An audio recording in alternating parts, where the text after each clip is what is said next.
दोस्तों आज हम बात कर रहे हैं आपका जो क्वेश्चन पेपर हुआ है 801 इसके आंसर की। और इस क्वेश्चन पेपर को आप सभी विद्यार्थी देख सकते हैं जिसके पास सेट ए है, बी है, सी है और डी है। क्योंकि आपके जो भी क्वेश्चंस होते हैं केवल ऊपर नीचे होते हैं, सारे सेट्स में जो क्वेश्चंस होते हैं वो सेम होते हैं, मतलब पूरे क्वेश्चन एक जैसे ही होंगे, लेकिन प्रश्नों का क्रमांक ऊपर नीचे कर दिया जाता है। यानी सेट ए में पहला क्वेश्चन हो सकता है और वही क्वेश्चन सेट बी में चौथा क्वेश्चन हो सकता है, वही क्वेश्चन सेट सी में छठा क्वेश्चन हो सकता है। इस तरह से क्वेश्चनों का क्रमांक चेंज होगा लेकिन क्वेश्चन वही रहेंगे। तो चलिए इस वीडियो में जो आपके क्वेश्चंस हैं उनके सॉल्यूशंस को देख लेते हैं। पहला जो क्वेश्चन है आपका, बोला गया है बाल्य अवस्था का आयु समूह बताना है आपको। बाल्य अवस्था का आयु समूह कितने वर्ष का होता है? तो हमारा आंसर हो जाएगा बाल्य अवस्था का आयु समूह जो है वो होता है आपका 6 से 12 वर्ष। तो 6 से 12 वर्ष का आयु समूह बाल्यावस्था कहलाता है। इसको ऑप्शंस के हिसाब से ये ऑप्शन बिल्कुल सही होगा। जो आंसर्स यहाँ बताए जा रहे हैं वो सारे आंसर सही होने वाले हैं। इसके बाद जो है हाथों से संबंधित गत्यात्मक विकास है। तो हाथों से संबंधित गत्यात्मक विकास जो है वो है बाल संवारना। बाल संवारना इसका सही आंसर हो जाएगा। नेक्स्ट जो क्वेश्चन है, लगाव का सामाजिक घटक है। लगाव का सामाजिक जो घटक है वो आपका सही आंसर होगा मानवता। तो मानवता इसका सही आंसर है।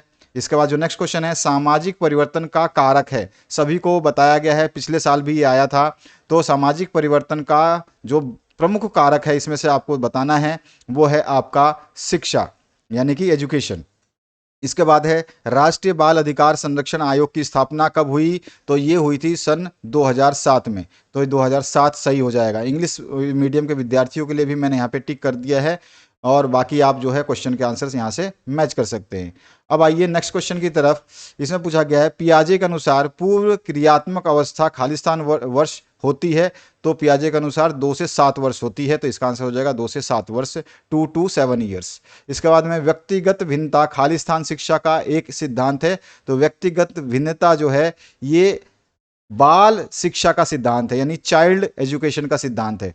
तो ये क्या है? बाल भिन्नता जो है बाल शिक्षा का एक सिद्धांत है। इंग्लिश में मैंने यहाँ पे लिख दिया चाइल्ड एजुकेशन, यानी कि बाल, यहाँ पर जो है आपको बोला गया ना इंडिविजुअल। यहाँ पे देखिए खालिस्तान में अकॉर्डिंग टू पियाजे, तो हम इसमें बोल देंगे। और individual difference is a principle of dash education, तो चाइल्ड एजुकेशन यहाँ पे इसका आंसर हो जाएगा।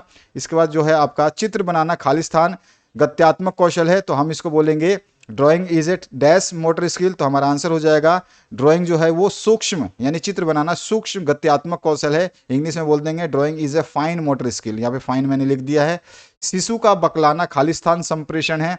तो शिशु का बकलाना जो है प्रारंभिक संप्रेषण कहलाता है, जिसको इनिशियल इंग्लिश में बोला जाता है। तो यहाँ पे आप बोलोगे bubbling is initial communication of infant. जो इन्फेंट दूध पीते बच्चे होते हैं उनको बोलते हैं इन्फेंट, शिशु। विटामिन सी की कमी से खालिस्तान रोग होता है। सभी को आंसर सही होगा। विटामिन सी की कमी से स्कर्वी रोग होता है।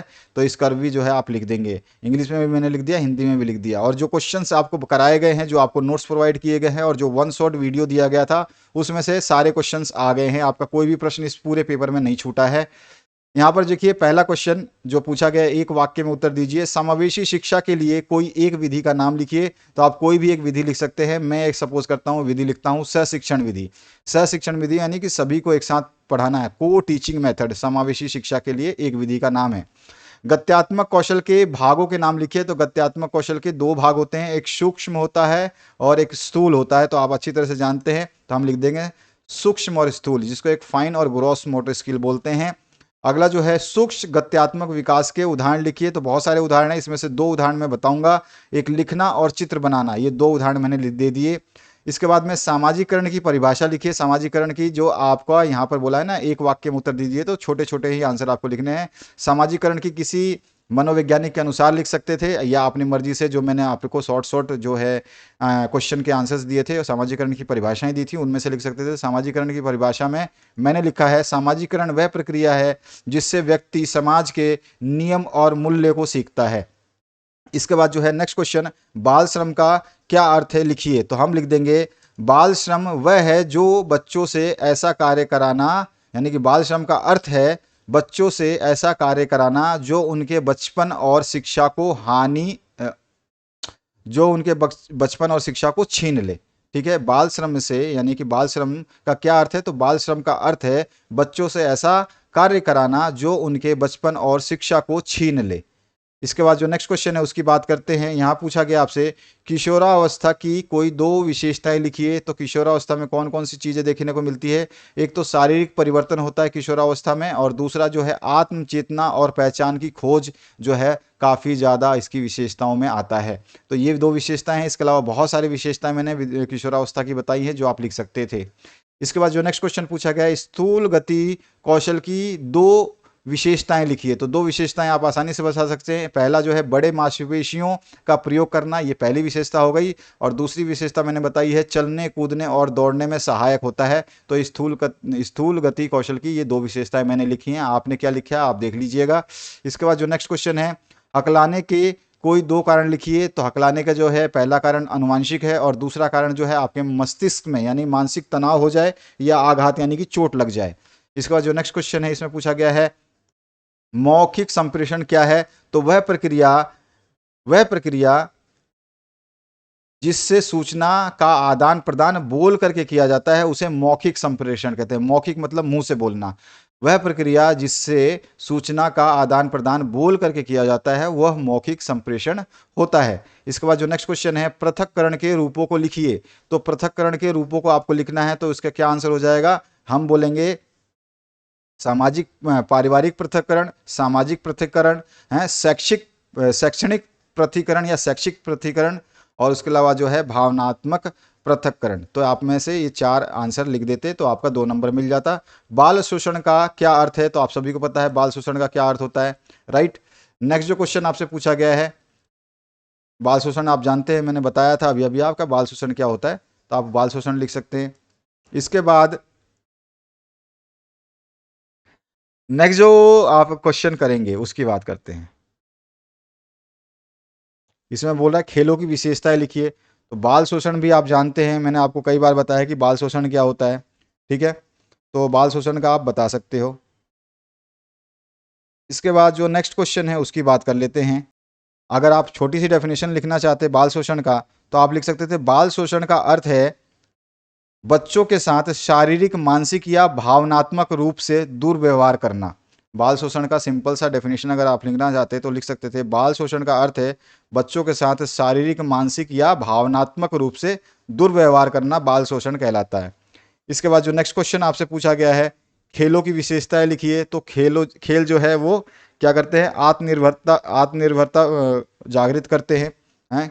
खेलों के द्वारा क्या होता है, बालक जो है समूह में कार्य सीखना, नियमों का पालन करना सीखते हैं, ठीक है। ये भी इसकी विशेषता है। बहुत सारे मैंने खेलों की विशेषताएं बताई थी, तो आप जो है उनको बता सकते थे। परिपक्वता की विशेषताएं लिखिए, इसकी भी विशेषताएं मैंने बता रखी हैं, ठीक है। आगे देखिए नेक्स्ट क्वेश्चन है, पालन पोषण को प्रभावित करने वाले कारकों को संक्षेप में वर्णन कीजिए। तो इसमें देखिए संक्षेप में आप बता सकते हैं जो प्रमुख कारण जो है उनको हम क्या बोलेंगे। तो पालन पोषण को प्रभावित करने वाले कारकों का संक्षेप में हम बता सकते हैं परिवार की सामाजिक आर्थिक स्थिति, उसके बारे में थोड़ा सा बता देंगे। माता पिता की शिक्षा, उसके ऊपर थोड़ा सा 2-4 पंक्तियां लिख देंगे। सांस्कृतिक मान्यताएं, उसके ऊपर कुछ पंक्तियां लिख देंगे। और उसके अलावा परिवेश और समुदाय का क्या प्रभाव है उसके ऊपर भी हम पंक्तियां लिख सकते हैं। इस तरह से आपका झूला घर का चुनाव करते समय ध्यान देने योग्य बातें क्या हो सकती हैं? तो हम बोलेंगे कि झूला घर स्वच्छ और सुरक्षित वातावरण, झूला घर का वातावरण स्वच्छ और सुरक्षित होना चाहिए। दूसरा हम बता सकते हैं झूला घर में योग्य और प्रशिक्षित देखभाल करता होने चाहिए। तीसरा हम बता सकते हैं बच्चों के लिए झूला घर में पर्याप्त सुविधाएं और गतिविधियां होनी चाहिए, यानी खेल सामग्रियां होनी चाहिए, कार्यक्रम होने चाहिए। और हम बता सकते हैं झूला घर में माता पिता से संवाद करने की सुविधा होनी चाहिए, यानी कि जो माता पिता हैं उनसे उनको बुलाना चाहिए और बार बार जो है उनसे संवाद करना चाहिए। अनाथालय में बालकों के समक्ष कौन सी कठिनाइयां आती हैं लिखिए। तो अनाथालय में बहुत सारी समस्याएं आती हैं बालकों के समक्ष। बालक क्या सोचते हैं, वहां पर जो है बालक अनाथालय में भावनात्मक असुरक्षा महसूस करते हैं, भावनात्मक असुरक्षा महसूस करते हैं। बालक अनाथालय में अकेलापन महसूस करते हैं।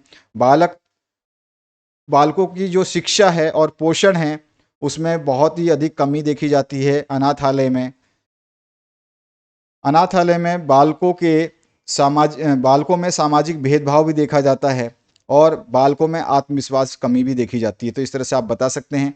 इस तरह से अगला क्वेश्चन पूछा गया, शाला त्याग की समस्याओं का समाधान लिखिए। तो शाला त्याग की समस्याओं का समाधान आप लिख सकते थे, शिक्षा को रोचक और व्यवहारिक बनाएंगे तो शाला त्याग की समस्याओं से निपटा जा सकता है या कम किया जा सकता है। गरीब बच्चों को आर्थिक सहायता देने से शाला त्याग की समस्याओं से निजात पाया जा सकता है। माता पिता और समुदाय को शिक्षा के महत्व के बारे में जागरूक करेंगे तो शाला त्याग की समस्या समाप्त हो सकती है। उसके अलावा बच्चों की व्यक्तिगत समस्याओं को पहचान करके समाधान देने से शाला त्याग की समस्याएं जो है कम की जा सकती हैं। तो इस तरह से हम जो है बता सकते हैं ये समाधान हैं। बहुत सारे समाधान है इसके अलावा भी, तो मैंने अपने अपने हिसाब से कुछ विचार जो है आपको शेयर किए हैं। बचपन पर वैश्वीकरण के सकारात्मक प्रभाव लिखिए। तो आप ये भी बता सकते थे, अथवा में विद्यालय में छात्र गैर हाजिरी के प्रभाव लिखिए। अगला जो क्वेश्चन है, विकास में होने वाले परिवर्तनों का वर्णन कीजिए या फिर स्वाभाविक अवलोकन में आवश्यक बातें बताइए। नेक्स्ट जो क्वेश्चन है, शारीरिक गत्यात्मक विकास का महत्व लिखिए। और ऑप्शन में है गत्यात्मक विकास को प्रभावित करने वाले कारकों का वर्णन कीजिए। या फिर आप बता सकते हैं बालक के भाषा विकास को प्रभावित करने वाले प्रमुख या मुख्य कारक बताइए। और ऑप्शन में पूछा गया श्रवण कौशल का महत्व लिखिए। सारे क्वेश्चंस जो है मैंने वन शॉट वीडियो और नोट्स में दिए हुए थे, उसमें से सारे क्वेश्चन आए हैं, कोई भी प्रश्न नहीं छूटा। बाल श्रम के कारण लिखिए। और ऑप्शन में है बाल श्रम उन्मूलन के उपाय लिखिए। इसके बाद जो है विकास के संबंध में विभिन्न दृष्टिकोणों का वर्णन कीजिए। और ऑप्शन देखिए समावेशी शिक्षा के महत्व का वर्णन कीजिए। नेक्स्ट जो क्वेश्चन है इसमें बोला गया है बालक के सामाजिक विकास में परिवार की भूमिका बताइए। और ऑप्शन में है लगाव के सांस्कृतिक घटकों का वर्णन कीजिए। नेक्स्ट जो क्वेश्चन है इसमें बोला गया सामाजिकरण के प्रमुख अभिकरणों या संस्थाओं का वर्णन कीजिए। जो इंस्टीट्यूशंस हैं, एजेंसीज हैं, सामाजिकरण की भूमिका निभाते हैं, उनका वर्णन करना है। और ऑप्शन में है सामाजिकरण की प्रक्रिया में शिक्षक की भूमिका का वर्णन कीजिए। मैंने शिक्षक की भूमिका बताई है, परिवार की भूमिका बताई है, समाज की भूमिका बताई है, सभी की भूमिकाएं बताई हुई हैं। तो ये क्वेश्चन पेपर था जो कि बहुत ही अच्छा पेपर रहा, ईजी पेपर रहा। और जो नोट्स में और वन शॉट वीडियो में क्वेश्चंस कराए गए उनमें से सारे के सारे क्वेश्चंस आए। यहाँ तक कि आपके फिलअप्स और एमसीक्यू वन वर्ड के सारे क्वेश्चंस बहुत ही सिंपल आए हैं। और प्रीवियस ईयर के क्वेश्चन पेपर्स में से बहुत सारे क्वेश्चंस रिपीट हुए हैं, यानी कि नोट्स में से और वन शॉट वीडियो में से बहुत सारे क्वेश्चंस देखने को मिले हैं। तो आशा करता हूँ आपका सभी का स्कोर 95 प्लस जाएगा परसेंटेज में, यानी कि आपका जो क्वेश्चन पेपर है इसमें से आप मैक्सिमम नंबर लेके आएंगे अगर आपने नोट्स और वीडियो वन शॉट के अच्छी तरीके से देखे हैं और ढंग से पढ़ाया पूरे सब्जेक्ट को। जो एग्जाम से पहले मैंने बताया था कि सारे सब्जेक्ट पढ़ लेना, उनमें से बहुत सारे क्वेश्चंस रिपीट होते रहते हैं, तो आपको देखने को मिल चुके हैं। Thank you very much, have a good day. Next subject के लिए वेट करिए, आपका पेपर होगा, उसके बाद उसके सॉल्यूशंस को हम अपलोड कर देंगे। Thank you very much once again.